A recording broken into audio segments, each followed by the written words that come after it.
Most of us stick pretty close to our laboratory results and let somebody else do the explaining. Other people stay to one aspect of the work, not necessarily the applied work, or if they do the applied work, then maybe they're not so good on the fundamentals. May does it all so well. May's ability to translate the fundamental science into something that's meaningful on an everyday basis is perhaps unsurpassed. She even enjoys it.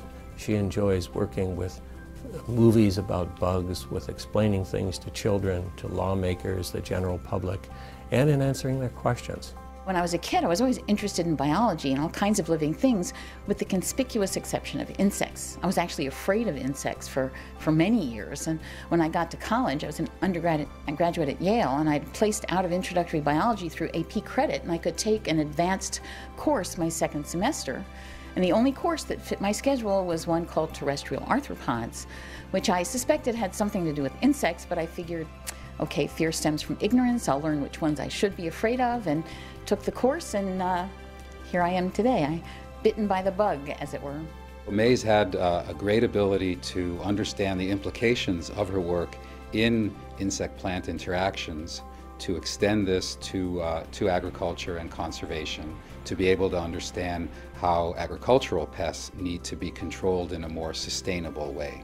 Studies in coevolution can actually inform how we interact with insects in an agricultural context.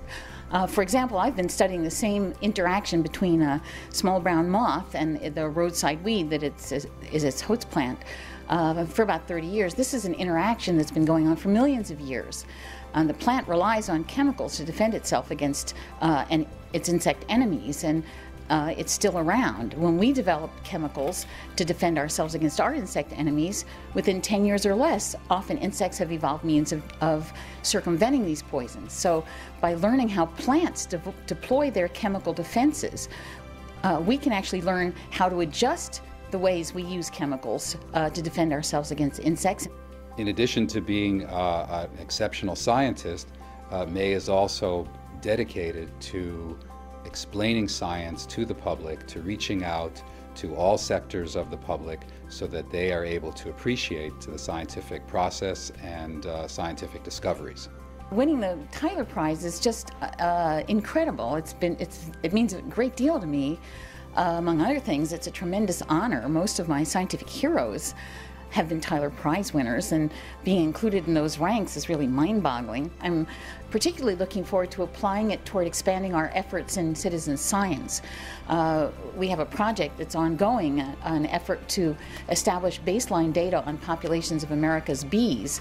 There are simply not enough experts in North America to keep a track of these, so we need to recruit general citizens, and there aren't many avenues for funding for these efforts, so the Tyler Prize will be invaluable in expanding these efforts.